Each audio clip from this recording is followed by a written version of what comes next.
President? No, you mean since the installation of the Board of Managers? I've been back since then. Twice, I think. Yeah, I think when you first took office, you had spent more time in El Paso than any other city, which was not a good thing. In those first several months, I think we made 4 trips here. And Juan, come on in. I want to know I've never seen him time before. I was taping a TV show with Karen Twitty this morning, so she gets the honors. Yeah, probably so.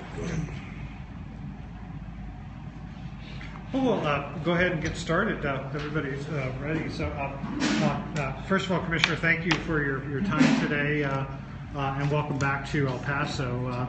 We'll just have kind of I think more an informal conversation here and catch up on a variety of issues. But obviously, you're here today because of the swearing-in ceremony for the Board of Trustees after the 2-year Board of Manager appointment that you made starting in 2012, and then it finally took effect in 2013. I think one of the key questions that everybody is wondering about is sort of TEA's future role in the district now that the Board of Trustees are taking office. I thought this is as good a place to start as any.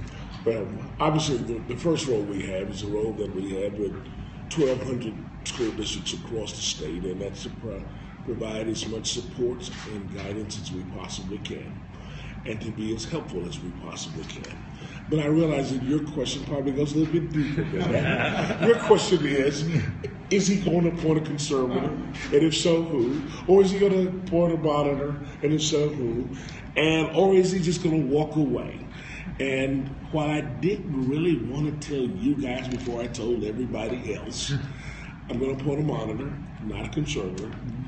His name is Fred Liner. And the reason is, quite frankly, I have to tell you, I struggled a bit with that question. The Board of Managers, I think, did a wonderful job, and I think placed the district in a position where it's regaining the trust of the community, where your large employers can now bring folks into the district and say, we've got a stable footing. But at the same time, they were here only 2 years, and there's still work to be done. And so there was a part of me and a part of the agency that said, I still need to leave a conservator in the district, one that had the capacity to say, no, you can't do this, and yes, you must do that. But we've gone through 2 elections in this district, have 7 brand new trustees, and it seems to me it is time to turn this district back over to folks from El Paso. And so the monitor will be my eyes and ears in this community, and it is my hope, it's my prayer, it's my expectation that things will be just fine. If they do not, then obviously I have the capacity to escalate from the monitor to the conservative. So what are you looking at as evidence of success then in the district that would allow you at some future date to even release the monitor? We visited a bit about what brought us here in the first place, and that was a test cheating scandal. And I would be remiss if I did not acknowledge the fact that I think to some extent the district has had a culture of test cheating that has been fairly pervasive and fairly persistent. And to some extent, through our work and that of the federal government in the sense of the FBI, that has been significantly reduced. But it is not the case that it's been eliminated. And I think that would be one of the first things I would want to see the district work on that. There is no doubt the region, as we discussed earlier, is going through population change, and as a consequence of that, it has fewer students than it may have built a district for. And the district's going to have to make significant decisions that relate to financial circumstances. We did not come into the district because of academic problems, but we all want more academic success from our students across the state than what we've had in the past, and I would look to that as well. And obviously, since you took the step to not appoint a conservator, which would have been a more serious step than the monitor, is it fair to say that you are seeing signs of progress that you're comfortable with through the 2 years of the Board of Managers? Well, I think it's been two things. I think there's a combination of things. Number one was the work that was done by the Board of Managers. I said in one of our meetings before, what I said over there, that after the appointment of the Board of Managers, I believe that you had one of the strongest leadership teams for a school district in the country. And we saw the work that they did. But combined with that, you saw your community get engaged in two elections in 13 and 15, where you had higher voter turnout than you've had in the past, and where I am told when we call into the community and talk to local people that you have a stronger group of trustees today than you did in 2012. And so you take the combination of the work that was done by the Board of Managers, as well as the election of 7 new trustees. That's what gives me hope. You know, the agency has done this before, and the community's reelected the same people that were trustees when the commissioner installed the Board of Managers. So that didn't happen here. So when you look back, and not just over the past 2 years, but say the past decade and everything that led up to you having to intervene before, what do you think are some of the key lessons learned for people in El Paso ISD? The first one, I think, is consistent every time the agency's done this, is that citizens should recognize that the school district, while you may not pay as much attention to it, you ought to, is generally the largest employer in the community. This one, I don't know your budget, but it's got to be hundreds of millions of dollars. That's 500. And employs hundreds, thousands of individuals. And it's incumbent upon local citizens to be fully engaged in the community.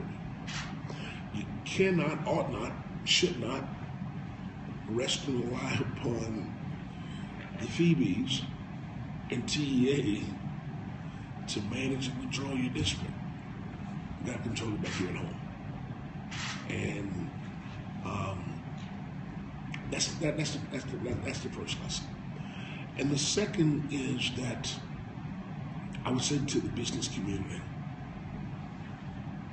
who are really engaged along with you in the paper, of sort of encouraging us to come in, it's important upon that community, business community, to go out and help find good people to run these offices. The school districts are large, complicated, complex enterprises. And then while we're on lessons learned, I want to talk a little bit about lessons learned for TEA. Obviously, before your arrival at TEA in 2012, there had been at least cursory investigations into what was happening at EPISD with essentially no findings. What are the lessons learned for TEA out of that whole experience? There are probably a couple. Number one is that when you receive a complaint, even from someone that you may or may not be close with, follow it up. The second one is that we have, as a consequence, as you know, developed a new unit in the agency, our unit of complaints and investigations and accountability. And so we realized that we needed a stronger, more comprehensive way in order to investigate complaints such as this. So take the complaint seriously, develop a structure and a mechanism to follow up, and take it wherever the facts lead you. And are you seeing the effect of that change in the agency at this point? Yes, we are, and I think other school districts are as well.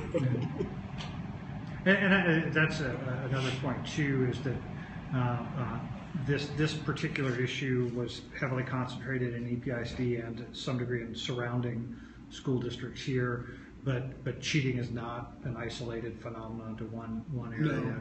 No. So what should other communities in Texas learn from what EPISD went through? It's not any different from this one. Is that one has to be fully engaged with the district. They need to be fully cognizant and involved in the election of their trustees. They should maintain high expectations not only for the students but the integrity of the teachers and administrators. And you're seeing superintendents that are now reporting to us when they think that there may have been some untoward activity at one of their schools in their district. Just recently in Houston, Westbury High School, they had the superintendent report to us his investigation of a grade-changing scheme at one of his high schools. And recently, the school board just last week made the decision to terminate that principal. So you're seeing folks self-report. And our response is to encourage the self-inquiry, the self-report. That means that we don't have to do it. If we have to do it, it's a different ballgame if it has to come from us. What do you think is the biggest challenge facing the El Paso ISD Board of Trustees as they take office tonight? Well, first of all, just to get to know each other and to work with each other and to learn how to work with each other and how to work with the superintendent. But beyond that is to get our arms around. All of these folks are coming in new. That's a little different. It's kind of neat to have 7 new folks, but there are 7 new folks, and that's going to be a little different. And so everybody's got to figure out where they are and get their training and understand the proper role of a school board member as opposed to being a superintendent. They don't get to run the day by day. They ought not be trying to run the day by day. But when I visit with them later today, I'm going to say a couple things. You've got to get engaged with what I still believe are the remnants of a culture of cheating. I'm going to say you've got to be serious about dealing with the financial challenges facing this district. And then working with the superintendent to assure yourself that you're providing the strongest educational opportunity for the youngsters in this district. That's the message that I'm going to have when I meet with them this afternoon. And what role does the monitor then play in that entire process? Well, the monitor is simply going to watch and see what happens and report back to me about how well they're doing that. Is the monitor also a resource for the board and the superintendent too? It can be. I mean, the monitor can be. This monitor has a significant amount of educational experience. Where does he live? I'm sorry, monitor? Ron? Snyder? Okay. So, sort of West Texas.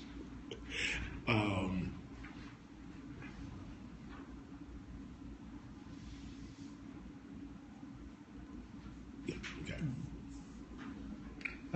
Throw it open to questions. And what's the process that you used in selecting the one? Well, when we do that, first I got to decide whether I'm going to install one or not. And that process requires a lengthy, and this would require several lengthy conversations with my staff. Because you might imagine in a room with staff, this many staff members, there were some that said conservator, and then some said monitor. There may have been somebody who said nothing at all. So I allowed them to have the debate back and forth. And then, in terms of who, we've got a list of folks who have served us in the past. And you first sort of figure out what is the reason to put them in. And so this one related, obviously, to somebody who had a general background. Maybe if the only thing you had was a problem in your special needs division, then we found a monitor who had a special needs background. This is more of a generalist. So we look and see who's on our list of folks who have a generalist background. And this is an individual who had been an administrator, had been at an ESC, had, so they had sort of broad background, and thought that Fred would be appropriate. And Gene, you'll get us some background information on the monitor at some point. Oh, it has got a press release in his hands. Comes prepared. When did you make the decision to appoint the monitor? What is the day? Monday. I think I actually finalized it Friday, I guess. Yeah. I mean, I went back and forth. What impact on your decision did the letter from the El Paso legislatures have? I'm always respectful of the list, none. No, I've been at this a long time. I've had let me see if I can do this. In the course of my career, I've led 3 large agencies. I've made tough decisions all across my career. I've learned how to make tough decisions and not worry about whether it upsets anybody or not.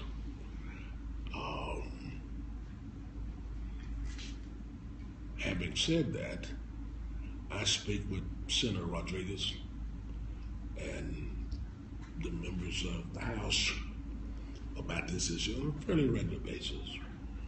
And so I've always been open to what their recommendations were, their sense was, but this was my decision. I was going to make my decision. Commissioner, you mentioned that you have a list. Were there any El Pasoans on? As monitors, as potential monitors, I don't believe so, Ron. I didn't hear the question. Were there any El Pasoans on the list of potential monitors? I don't think we have any. As they apply, and then they go through this process, and I don't think there are any El Pasoans on the list. So these generally retired educators? Most of them are retired administrators.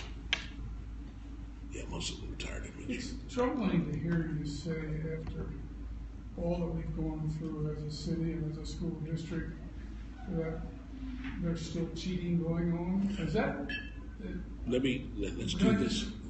Does that mean that our real problem is perhaps not just the culture, but a system that requires test taking? Oh, I wouldn't. Let's go back to the beginning. That I think there was a culture, and there are remnants remain. As you are aware, there's an FBI investigation that's still going on, and Gene, I'm not going to be able to get away from this, and there is going to be a TEA investigation that Juan has been advised of. On attendance or? On attendance and test cheating. So there is, so we have received evidence that suggests to us that it is important for us to conduct an investigation. Was this a self-reporting one or? No. We actually self-reported on something else, but this was. Yeah. So there's an FBI investigation, and then we have now advised the superintendent that we're going to conduct an investigation out of our new unit on test cheating. So now let's go to the other part of your question. There's no doubt that when you have high-stakes testing, that has real consequences, that some folks may choose to try to cut the corners. I would not take that as an indictment for testing. But there's no doubt that happens sometimes. We've got 8,600 campuses in the state of Texas. I would dare say this doesn't happen at anywhere near a significant number of those 8,600 campuses, and nowhere near a significant number of the hundreds of thousands of classrooms that youngsters are tested in. So our job is to figure it out wherever we can, whenever we can. You talked about the monitor being a potential resource for the trustees. Do they also And the superintendent. Do they ever get in a situation, or are they ever used in a capacity to where they might be a mediator Between trustees? Between the trustees and, say, the superintendent. They don't have that authority. The monitor really is eyes, ears, and it's a conduit back to Austin. That's really what it is. One of the elected trustees, I believe, is still in litigation with you or with your agency. What does that say for what kind of foot they're going to get off on? Hopefully he'll get off just fine. You know, I've got the best law firm, the biggest law firm in the state of Texas. I'm not worried. You know, I think he'll be fine. I would imagine after this evening that a lawsuit ought to be moved, shouldn't it? After he gets sworn in. I would think so. Okay. I would hope so. Yeah. Commissioner, and I have my numbers on mine, but we left with elected board that a community that is largely, predominantly Hispanic. I think of one trustee that is Hispanic. Under the old board, I forget the number, 3 or 4. Is that something that we should care about? Is that First of all, I was not aware of that. I was not aware of the change in the demographic composition of the board. I think that reflects the sensibilities and the voting proclivities of your electorate. And so it's not for me to be concerned about it. Maybe the community will address it in its own right, in its own regard. But I was not aware of that. Can I ask more of a process question? Will the monitor have access to executive sessions at EPISD? No, a conservator would. Monitor would. It does have access. And you mentioned earlier too, we have sort of this unique situation here where we have 7 trustees all coming in brand new at once. Is there any training that TEA could help with? Or? Well, training comes, I think, in 2 places. Ron will be back. He won't do the training tonight because he wants to fly back with me. But he'll be back at a later date to provide training about TEA and our role and what resources we have and how we can be helpful. But obviously, to TASB, they'll be able to get training as well. And they should. And they should. They are strongly encouraged to take advantage of the training. And that's a local decision, just to make clear. That's something that, the voters of EPISD are the ones who need to be making sure that their trustees are getting that kind of training. It's not something that TEA is going to mandate or anything like that beyond whatever the normal requirements are.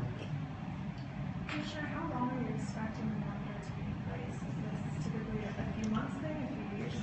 The monitor provides me with a quarterly report. I will review that report each quarter and make a determination whether to remove or even escalate, if you will, the monitor. So I can't give you a date certain. The General asked you about the letter from the delegation. Can you describe to us the feedback you got from the community as you made that decision? It was mixed. There was, as you might imagine, I mean, it was sort of everything. It was, we want no more than a monitor. We're not sure that they will follow through on some of the things that the Board of Managers have begun. And so you need to have a conservative so you can have veto power over if they don't do what the conservative, what the conservative wants or what the Board of Managers was doing. It really was mixed. It was all over the place. It was no different than the discussion among my senior staff. It was very, very similar to the discussion among senior staff. It was all over the place.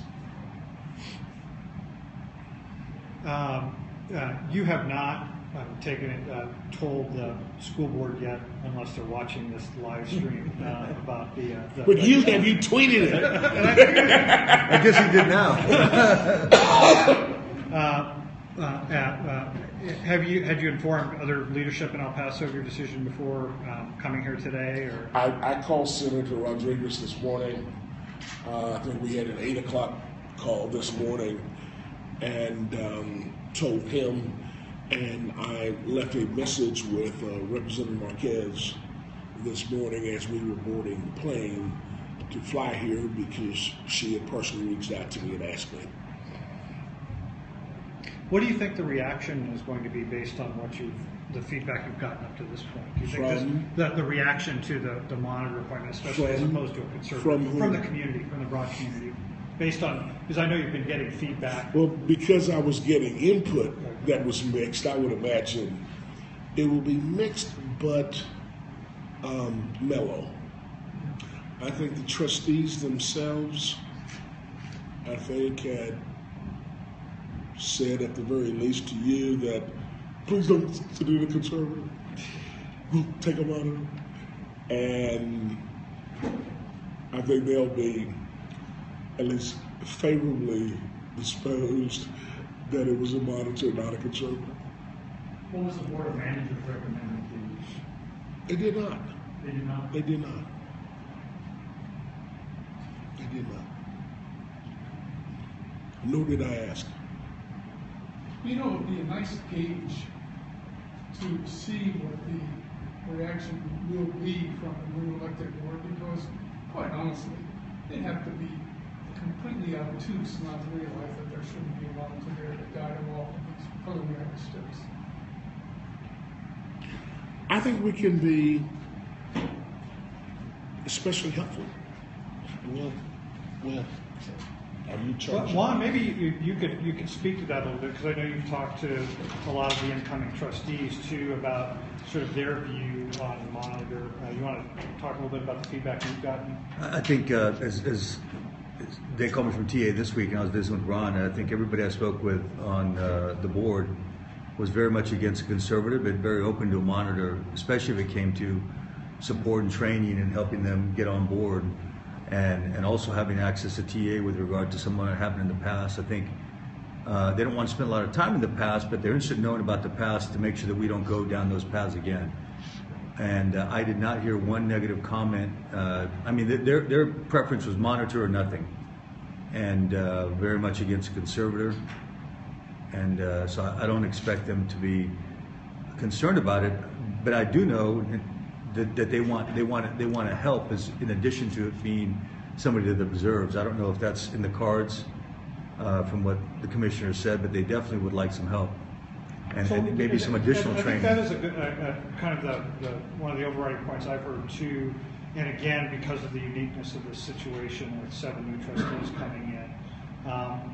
What resources of the state might be available that wouldn't normally be available? Yeah, let's go back and clarify in case I made it too obtuse. If they have issues, they have questions, they need support from the agency, they can all they have to do is tell their monitor. And they've got access to every division in the agency. If they've got a curriculum and standards question, tell the monitor, we'll get it with Associate Commissioner Martinez. If they've got an accountability question and want to know how the system works and what they ought to be doing in order to perform better, tell the monitor. The monitor will get them with Commissioner Clute. If they've got a finance question and want to know what they're doing in terms of the financial structure of the district and how it will impact their financial rating or how they compare with other districts, tell the monitor. We'll get them with Associate Commissioner Lisa Dawn Fisher. So the monitor is, first and foremost, my eyes and ears, but the monitor is the conduit from the district to the agency for the support systems that are available at the agency.